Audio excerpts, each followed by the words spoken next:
Sure, here's an expanded version of the reality of suffering, written in a style inspired by Jordan Peterson's approach: analytical, philosophical, and deeply introspective. Life is suffering. That is not merely a pessimistic observation.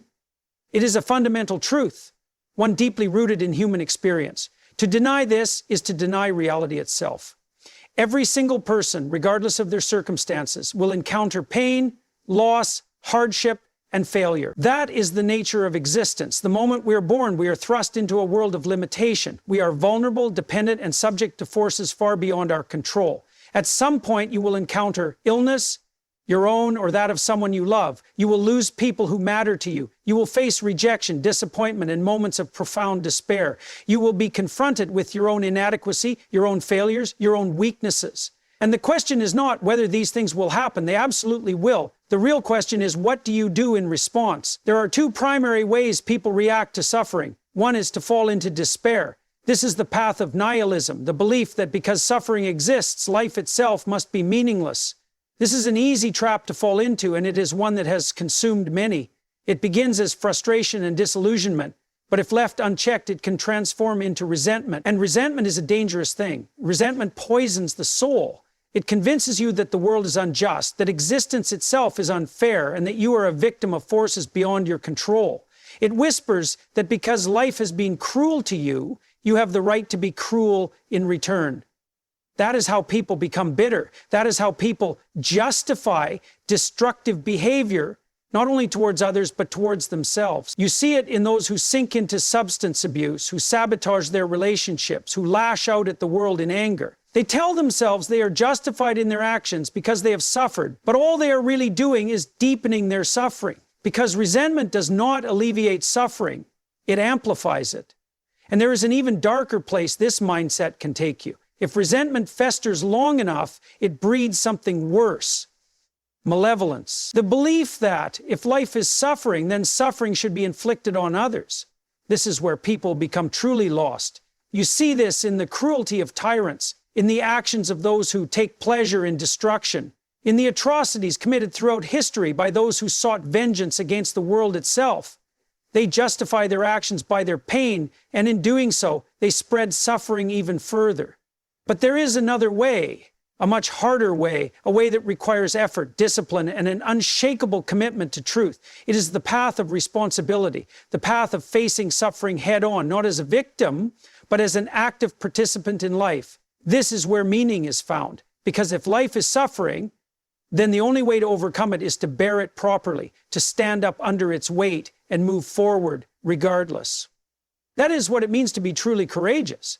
To acknowledge the pain, the loss, the hardship, and still choose to act, still choose to build, still choose to create something good, even in the face of darkness. This is not a new idea. It is embedded in the very structure of human existence. It is the foundation of every great story, every great philosophy, every great religious tradition. In Christianity, Christ carries his cross not because he must, but because it is the path to redemption. In Buddhism, suffering is the first noble truth, but it is also the starting point of enlightenment. In the most ancient myths, the hero descends into the underworld, not to remain there, but to return stronger. And so the question remains, what burden are you willing to carry? What responsibility are you willing to take on? Because responsibility is what gives life meaning. If you refuse to take responsibility, if you refuse to face suffering, then suffering will consume you. That is the choice every person must make. You see this in everyday life. Consider someone who loses their job. One response is to sink into despair, to blame the economy, to blame their employer, to curse their misfortune and wallow in self-pity. Another response is to acknowledge the hardship, but use it as an opportunity to reassess, to learn, to improve, and to move forward. The difference between these two people is not their circumstances, it is their attitude towards suffering. Or consider someone who has experienced deep personal loss. Perhaps they have lost a loved one. The weight of that grief can be unbearable, but even in that moment, a choice must be made. Do they allow that loss to define them, to close themselves off, to retreat from life? Or do they honor the memory of the person they lost by living as fully as possible, by becoming someone that person would be proud of? by becoming someone that person would be proud of, by being proud. None of this is easy. In fact, it is the hardest thing you will ever do. But the alternative is far worse. If you do not choose to take on the burden of responsibility, then suffering will simply find you in another form: aimlessness, bitterness, regret. There is no escaping suffering, but there is a way to make it meaningful. And here's the paradox. When you take on responsibility, when you willingly bear the burden of suffering, something miraculous happens. You become stronger. The very thing that seemed unbearable becomes the source of your strength. You develop resilience, discipline, and a sense of purpose. You begin to transform not just yourself, but the world around you. Because people who take responsibility, who stand up under the weight of existence, become beacons for others. They show what is possible. They inspire, they lead, and in doing so, they help alleviate the suffering of others as well. That is how families are strengthened. That is how communities are built. That is how civilization itself is sustained. So the choice is yours. Will you allow suffering to break you? Will you become resentful, bitter, lost? Or will you take up your burden, face the hardship of life with courage, and build something meaningful? It is not an easy choice, but it is the only choice that leads to a life worth living. Here's an expanded version of The Power of Truth in Language, written in a style inspired by Jordan Peterson's approach. Philosophical, analytical, and deeply introspective. Language is not merely a tool for communication. It is the very structure upon which our reality is built. Every thought we formulate, every action we take, and every relationship we cultivate is shaped by the words we use. Language is what allows us to conceptualize the world, to share our ideas, to articulate our dreams, and to define our values. Without it, there is no order, only chaos. It is no accident that the creation stories of many cultures begin with the power of the spoken word. In the biblical tradition, it is said that in the beginning was the Word, and the Word was with God, and the Word was God. This is not just a religious statement. It is a psychological truth. Before we can act, we must conceive. Before we can build, we must articulate. Everything that exists in human civilization, every law, every institution, every work of art, began as a thought, translated into language, and then transformed into reality. But language is not just about creation. It is also about clarity. To speak truthfully is to bring structure to the world.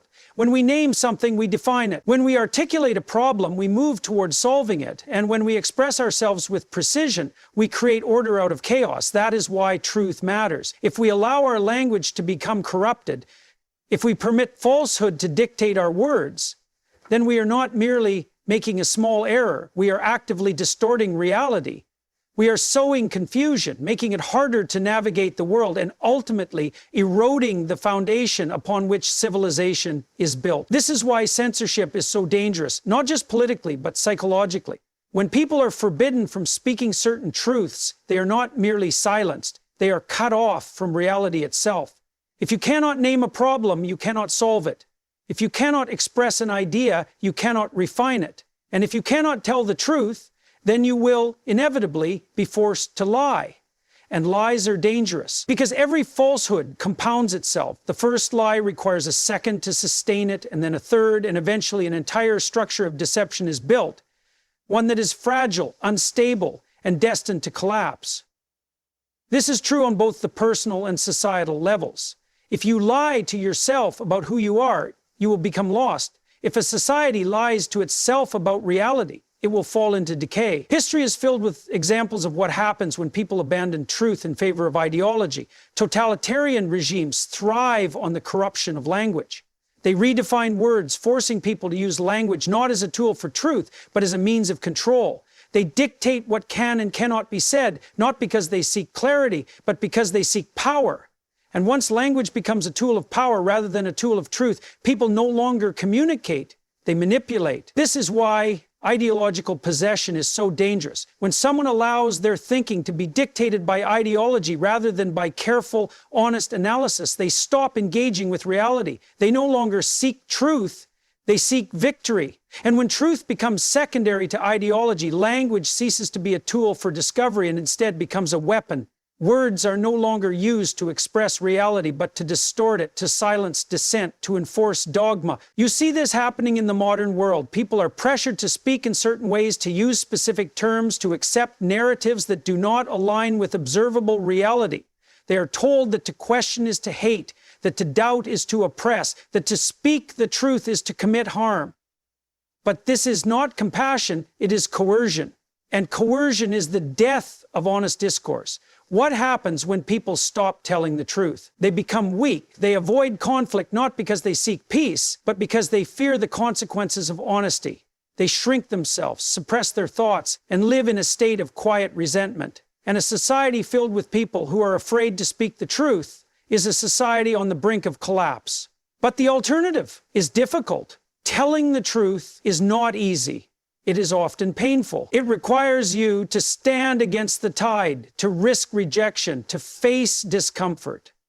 But the alternative, the path of deception, cowardice, and submission, is far worse. When you speak truthfully, you align yourself with reality. You make yourself stronger. You cultivate integrity, and integrity is what allows you to build a life of meaning. People respect those who speak the truth, even when it is uncomfortable. Because deep down, we all know that without truth, we have nothing. And here's something remarkable. When you start telling the truth, your life begins to change.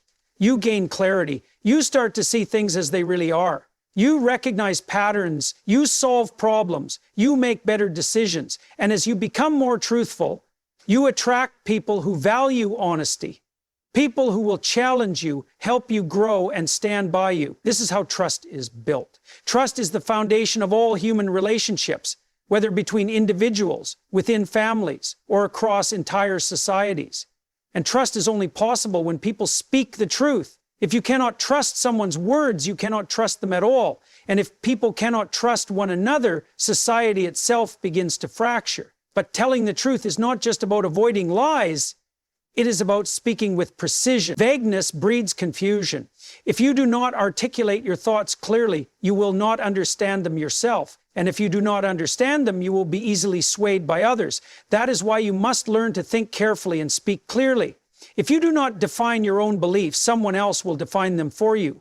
So what should you do? Start by being honest with yourself. Pay attention to the words you use, both in your thoughts and in your speech. Are you speaking truthfully, or are you saying what you think others want to hear? Are you using language to clarify reality or to obscure it? If you find yourself saying things that you do not believe, stop. If you find yourself avoiding the truth out of fear, speak. It will be difficult at first. You will face resistance. But with each step, you will become stronger. And if enough people do this, if enough people commit themselves to speaking truthfully, even when it is difficult, then the world itself will begin to change. Because a society built on truth is strong, but a society built on lies is doomed. This is the choice before you. Will you speak the truth and face the consequences, or will you submit to falsehood and lose yourself in the process? It is not an easy choice, but it is the only choice that leads to freedom. Here's an in-depth expansion on the importance of individual responsibility, written in a style inspired by Jordan Peterson. Introspective, analytical, and focused on meaning, discipline, and personal transformation.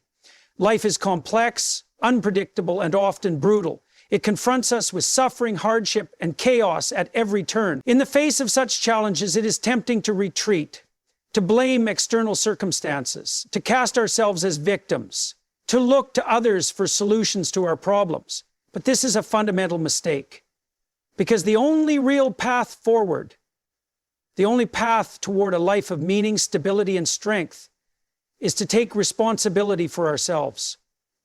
Responsibility is not something imposed upon us by society. It is not a burden handed down by some authority figure, nor is it merely an obligation to others. Responsibility is the foundation of personal development. It is the act of recognizing that despite all the external forces at play, you are ultimately responsible for how you respond to life. No one else will live your life for you. No one else will fix your problems. No one else will bear the consequences of your choices. That is your burden alone, and your opportunity. The moment you accept responsibility for your own existence is the moment you begin to truly live. Because when you take responsibility, you stop being a passive observer of life. You stop waiting for someone else to change your circumstances, to rescue you from your struggles, to make sense of the chaos around you. Instead, you become the architect of your own future. You acknowledge that while you may not have control over everything that happens to you, you do have control over your actions. And your actions, small as they may seem, shape the world around you. It is easy to blame others for our misfortunes. It is easy to look at the world and say, I am suffering because of my upbringing, because of my environment, because of society, because of forces beyond my control.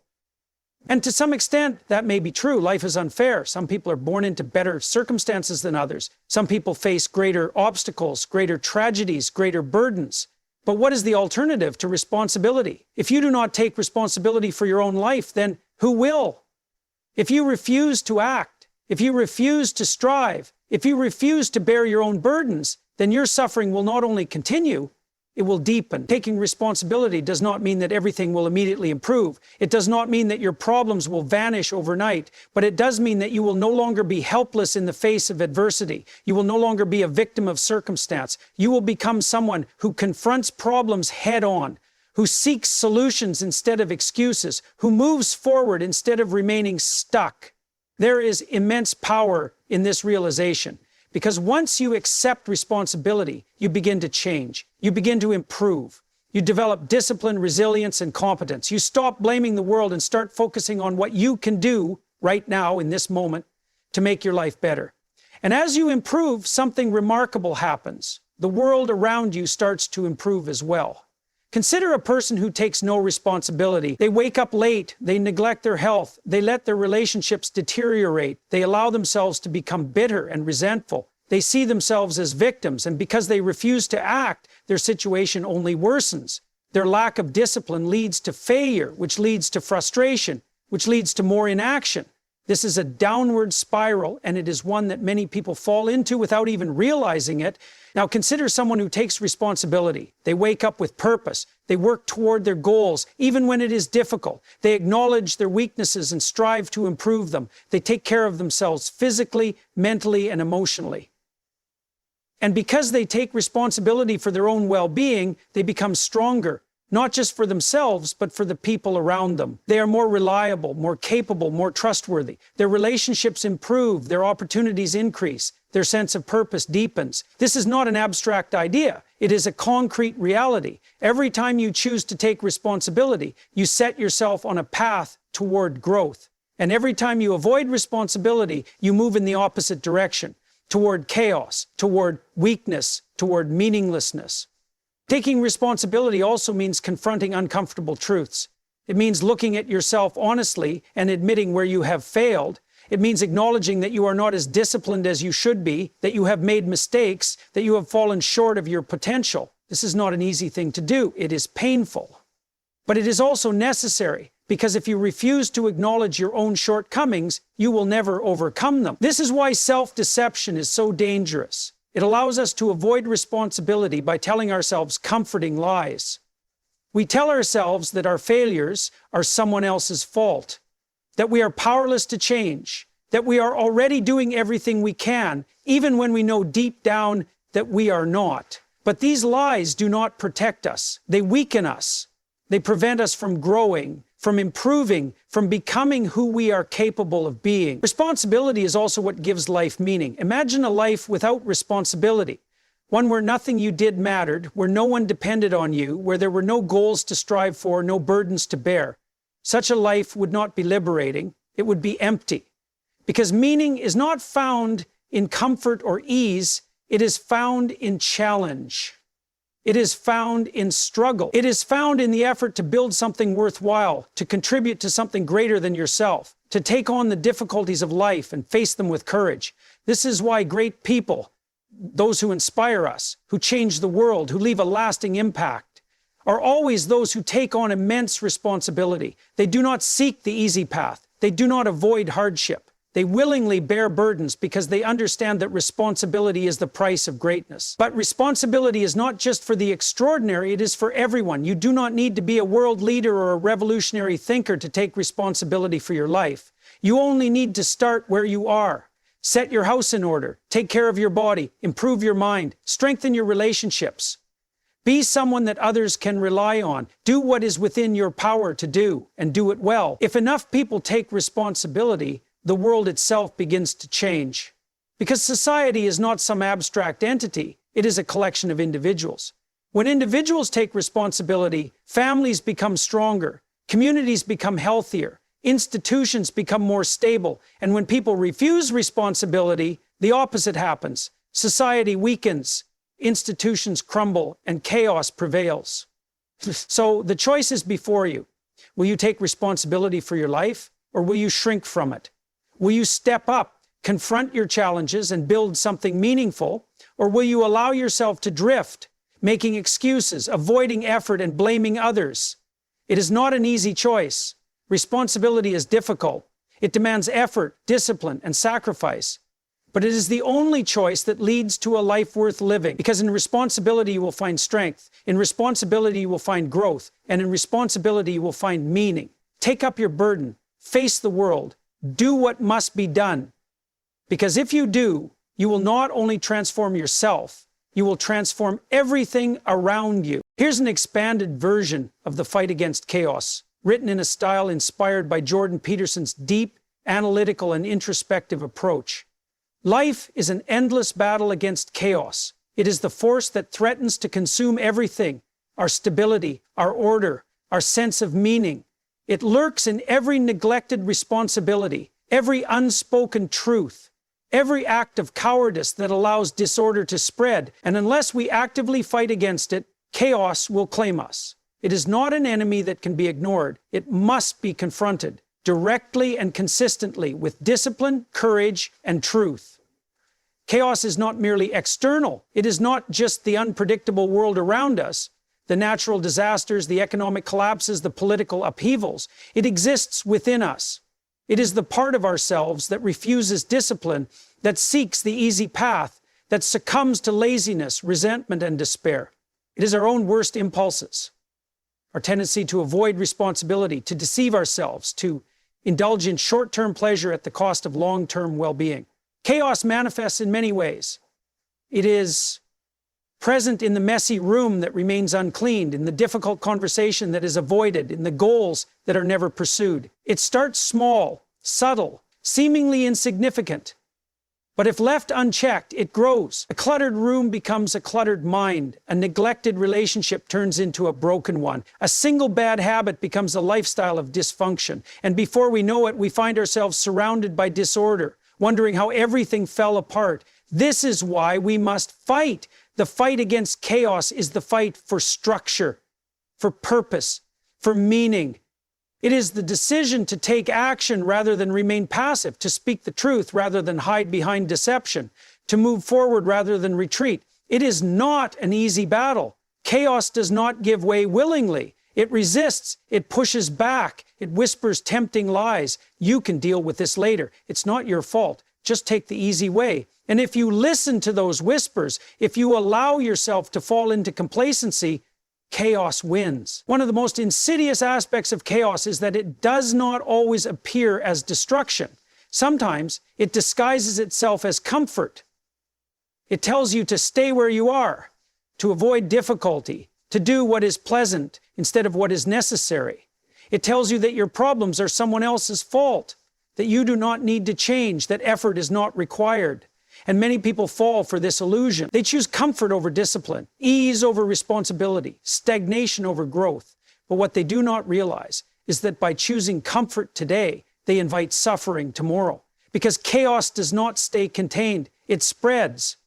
A small disorder left unchecked becomes a greater disorder. A single bad decision leads to another and another until the entire structure of a person's life collapses under the weight of their own neglect. And when that happens, it is tempting to blame external forces, to say that life is unfair, that the world is cruel, that we are victims of circumstances beyond our control.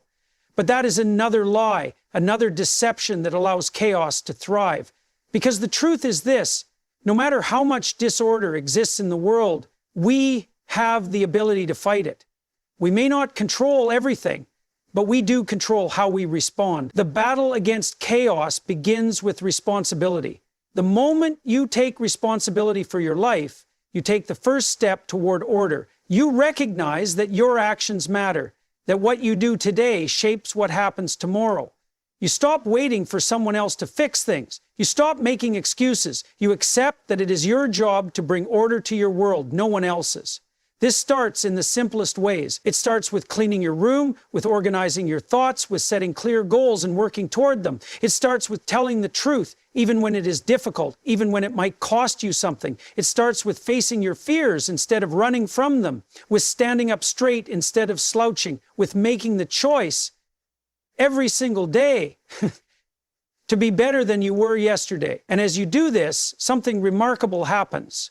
Order begins to replace chaos. The external world does not become perfect. Far from it. There will always be forces beyond your control. There will always be suffering, tragedy, and unpredictability.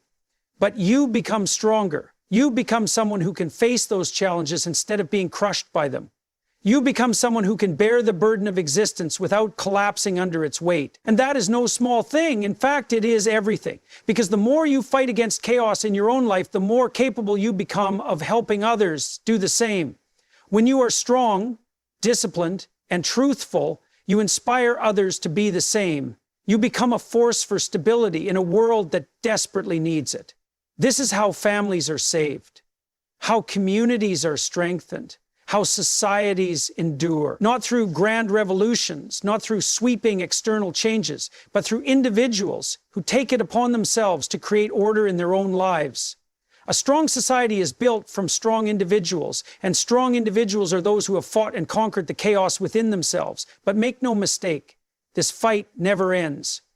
Chaos is always waiting, always ready to return the moment we let our guard down. This is why discipline must be constant, why truth must be spoken continuously, why responsibility must be embraced every single day.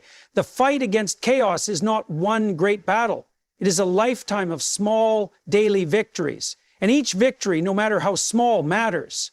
Because the alternative is unthinkable. To surrender to chaos is to allow disorder to rule your life. It is to drift aimlessly, to be controlled by impulses, to live without purpose or meaning. It is to wake up one day and realize that everything has fallen apart, not because of some great external catastrophe, but because of 1,000 small failures to act. And so the choice is before you. Will you fight or will you surrender? Will you take responsibility or will you allow chaos to take hold?